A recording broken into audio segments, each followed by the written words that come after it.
Ici à Canton, on procède aux dernières finitions. Après 7 ans de préparatifs, le compte à rebours a commencé pour les 16e Jeux asiatiques qui débuteront le 12 novembre. Les autorités avaient au total déboursé plus de 20 milliards d'euros en projets d'infrastructure. 12 nouveaux stades ont ainsi dû être construits pour accueillir le deuxième événement sportif mondial après les Jeux Olympiques.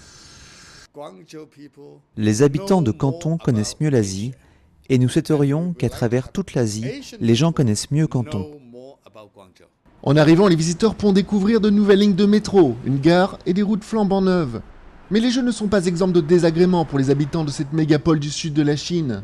Ils doivent faire face à de la congestion routière et à des mesures de sécurité draconiennes. Les locataires de ces immeubles donnant sur le lieu des cérémonies d'ouverture et de clôture devront quitter leurs appartements pendant les célébrations. Les amateurs de sport, quant à eux, attendent avec impatience le début des Jeux. Ça n'a pas été facile, mais maintenant ça va.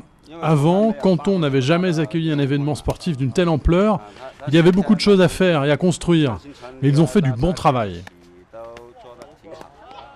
12 000 athlètes de 45 pays et régions participeront aux Jeux. 42 sports y seront représentés contre 39 lors des derniers Jeux de Doha.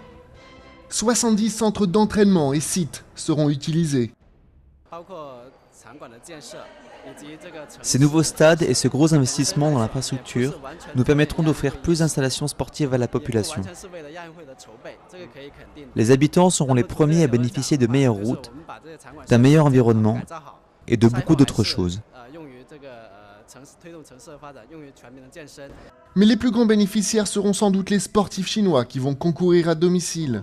Ces athlètes espèrent donc que leur victoire prouvera au monde qu'ils devront être pris au sérieux lors des prochains Jeux Olympiques de Londres en 2012.